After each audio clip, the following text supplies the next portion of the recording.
Maraqlı və az bilinən faktlarla dolu bir ölkəyə səyahətə hazırsınızmı? Bugünkü videomuzda sizə Avropanın ən az ziyarət olunan amma bir o qədər də valeh edici ölkəsi Moldova haqqında danışacağıq. Burada həm qədim tarixin izlərini, həm də müasir həyatın sakit ritmini tapacaqsınız. Gəlin birlikdə bu kiçik amma maraqlı ölkənin gizli qalmış tərəflərini kəşf edək.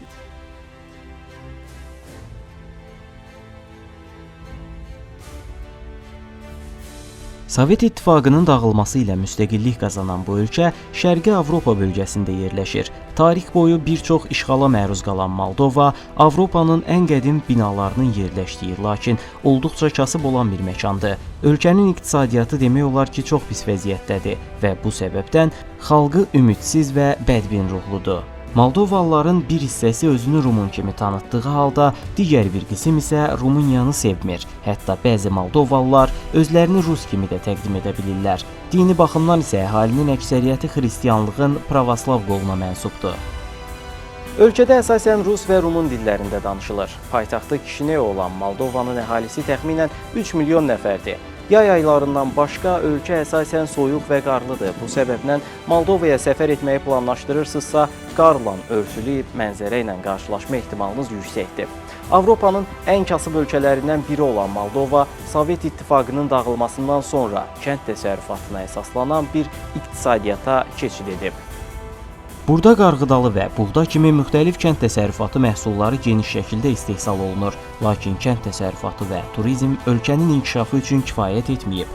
Moldovada yaşamaq məsələsinə gəldikdə isə ölkəyə səfər üçün çox da ətraflı sənədlərə ehtiyac yoxdur. Əgər geri dönüş biletiniz və otel rezervasiyanız varsa, çox güman ki, problem yaşamazsınız. Ancaq Moldova üzərindən digər Avropa ölkələrinə qaçmağa çalışanlar olur və belə hallarda bu cəhdlər aşkarlandıqda ölkəyə daxil olan kimi saxlanılırsınız. Hava limanına endikdə isə şəhər mərkəzinə avtobus və ya taksi ilə gedə bilərsiniz, amma adi taksiyə minsəniz, turist olduğunuzu anlayıb sizdən çox yüksək məbləğ tələb edə bilərlər. Yandex.Go adlı taksi tətbiqi mövcuddur və bu tətbiqdən istifadə etməklə daha ucuz qiymətlərlə gedə bilərsiniz. Həmçinin maşına minməzdən əvvəl yanınızda bir qədər ABŞ dolları götürüb Moldova leyi ilə dəyişdirməyiniz tövsiyə olunur. Hazırda bir ABŞ dolları 18 Moldova leyinə bərabərdir. Şəhər mərkəzinə gedən avtobuslar 2 ley civarındadır və nəqliyyat kifayət qədər ucuzdur. Əgər büdcə dostu bir səfər planlaşdırırsınızsa, 4 nəfərlik otaqları olan ucuz yerlərdə qala bilərsiniz. Bu pansiyonlar alış-veriş mərkəzlərinin içində belə yerləşə bilir. Belə yerlərdə bir gecəlik qiymət təxminən 150 Moldova leyidir. Əgər pansiyonda yox, standart oteldə qalmaq istəsəz, gözləntilərinizi yüksək tutmayın, çünki otellərin əksəriyyəti Sovet dövründən qalma binalardan ibarətdir. Buna görə otel otaqları və içindəki əşyalar həqiqətən çox köhnədir. Moldovada uzun müddət qalmağı düşünürsünüzsə, mobil telefon üçün sim kart almanız lazımdır. Hər hansı bir ticarət mərkəzindən 30 leyə sim kart alaraq internet ehtiyacınızı ödəyə bilərsiniz. Moldovada pul çıxarmaq üçün Visa və ya Mastercard tipli kartınızın olması kifayətdir. Bu kartlarla ölkənin istənilən ATM-lərində pul çəkmək mümkündür, amma ATM-lərə etibarınız yoxdursa və kartınıza zərər gələ biləcəyindən ehtiyat edirsinizsə, nağd pul aparmağınızda fayda var. Moldova haqqında ən maraqlı faktlardan biri şübhəsiz ki, Avropanın ən kasıb ölkəsi olmasıdır. Bu səbəbdən ölkənin gənc əhalisi burada gələcək görmür. Ona görə də küçələrdə əsasən yaşlı insanlarla qarşılaşa bilərsiniz. Əgər gəncsinizsə və əyləncə üçün ora getməyi düşünürsünüzsə, küçələrdəki yaşlı kütləni gördükdə məyus ola bilərsiniz. Paytaxt Kişinevun küçələrində gəzərkən insanların çox durğun və yorğun olduğunu, həyat sevincini itirdiklərini görə bilərsiniz. Moldovalılar Türkiyə, Rusiya, Rumıniya və Avropanın digər ölkələrinə miqrasiya etməyə çalışırlar. Belə ölkələrdə işləyərək və ya imkanı yaxşı biri ilə evlənərək həyatlarını qurmaq istəyirlər. Bu arada onların Rumuniyaya getməsi sizə qəribə gələ bilər, çünki biz də bilirik ki, Rumıniya da kasıb bir ölkədir. Amma Rumuniya Avropa İttifaqına daxil olduqdan sonra iqtisadiyyatı inkişaf edib və bugün Moldova ilə müqayisədə daha yaxşı vəziyyətdədir. Moldovalı gənclər xarici ölkələrdə çalışaraq öz ailələrinə tez-tez pul göndərirlər. Burada belə nəticə çıxarmaq olar ki, Moldovalıların təxminən 40% xaricdə yaşayır. Onların bəxtinə düşən məqam isə Moldova pasportuna sahib olan insanların Avropaya keçiddə çətinlik çəkməmələridir. Gənclərin ölkədən asanlıqla çıxa bilmələrinin əsas səbəbi də budur.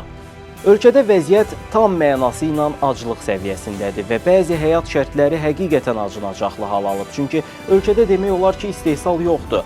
Ölkənin iqtisadiyyatı əsasən istehlak və ya turizmlə fırlanmağa çalışır.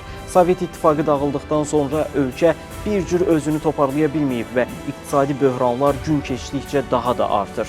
Daha qəribə olan isə odur ki, Avropa dövləti olmasına baxmayaraq digər Avropa ölkələrindən kifayət qədər dəstək görmürlər.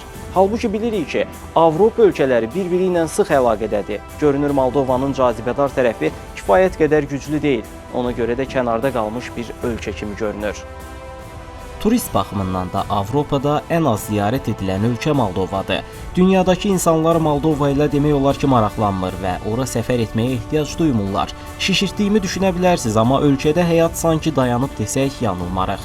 Bugün Moldovanı cəlbedici bir Avropa ölkəsinə çevirmək üçün milyardlarla dollarlıq investisiyalar tələb olunur. Lakin xaricdən dəstək almadıqları təqdirdə bunu reallaşdırmaları mümkün görünmür. Davam etsək, Moldovada onlarla tərk edilmiş bina və otellərə rast gələ bilərsiniz. Həmçinin istifadə olunan bir çox binaların da dağıdılmış vəziyyətdə olduğunu görmək mümkündür. Bu ölkənin küçələrində gəzərkən digər postsovet ölkələrində olduğu kimi çoxlu sovet tərzində binalara rast gələcəksiniz. Paytaxt Kişinyovda demək olar ki, yeni bina yoxdur. Binalar tarix qoxur və müasir dövrə aid deyillər. Ölkədə investisiya edən şirkət sayı az olduğu üçün zavod və fabriklərin sayı da yox səviyyəsindədir. Elə binalar var ki, boyaları axıb, uzaqdan baxanda xarabalığa bənzəyirlər. Küçələr və yollar sanki 2-ci Dünya müharibəsindən qalma bir filmin səhnəsini xatırladır. Oradakı mənzərəni ağ-qara effektlərlə çəksəz, nə demək istədiyimi daha yaxşı anlayarsınız. Yenə də Kişinyovun küçələrində çoxlu səyyar satıcılara rast gəlmək olar və onların üzlərindən kasıb olduqları aydın hiss olunur. Çox insanlar evlərində istifadə etmədikləri əşyaları yol kənarlarında satırlar. İnsanların üzlərinə baxsaz, əksəriyyətinin asıq və gərgin olduqlarını görə bilərsiniz. Ölkədə alıcılıq qabiliyyəti çox aşağı olduğu üçün insanlar mağazalardan yeni əşyalar və paltarlar ala bilmirlər. Buna görə də Moldovanın hər yerində ikinci əl geyimlər satılan mağazalara rast gəlmək olar. İnsanlar sakit, özünə qapanmış bir davranış nümayiş etdirirlər. Görünür bir ölkədə iqtisadiyyat zəif olanda bədbəxtlik də qaçılmazdır. Ölkənin rəsmi dili Rumuncadır, lakin insanlarla ünsiyyət qurmaq istəsəniz, ingilis dili biliyiniz varsa problem yaşamayacaqsınız. Kafe və restoranlarda təxminən 4 dollara asanlıqla doymaq mümkündür. Moldovada işləyən bir insan ayda orta hesabla 5538 lei maaş alır, yəni ortalama 550 manat. Bu qədər az gəlirlə yaşamaq doğrudan da çətindir.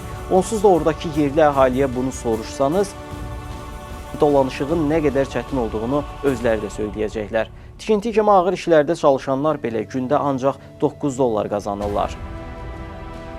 Gəlir az olduğu kimi bazarlardakı məhsullar da kifayət qədər bahadır. Məsələn, Kişinyovda yaşamaq üçün normal bir evin kirayəsi təxminən 100 avrodur. Bu evlər də lüks deyil, adi bir üstəgəl bir və ya iki üstəgəl bir evlərdir. Aylıq gəliri 150 avro olan biri 100 avronu kirayəyə versə, vəziyyəti çətin olar. Normalda ölkələrin paytaxtlarında daha yaxşı vəziyyətdə olan insanlar yaşayır. Amma Moldovanın paytaxtı Kişinyovda əhalinin yarısından çoxu orta və ya kasıb təbəqəyə aiddir. Moldova daxilində avtonom bir türk dövləti var. Qaqauziya Muxtar Respublikası türk mənşəli qardaş bölgədir. Onlar Oğuz türklərindəndir və tam anlamıyla bizim doğma qardaşlarımız sayılırlar. Əgər Moldova səfəriniz olsa, Qaqauziyaya baş çəkməyi unutmayın və mütləq oradakı insanlarla tanış olun. Əgər Moldovada yaşamaq kimi bir fikriniz varsa, sizi çox çətin bir həyat gözləyir. Amma əgər sırf turistik məqsədlə gedəcəksinizsə, sizi qane edə bilər. Xüsusilə tarixə marağınız varsa və Sovet dövrünə maraq göstərirsinizsə, şəhərlərin tarixi, atmosferi sizi məmnun edəcək. Lakin əgər ora dəniz, günəş, qum və enerjili insanlarla tanışlıq üçün gedirsinizsə, Moldova sizin üçün deyil.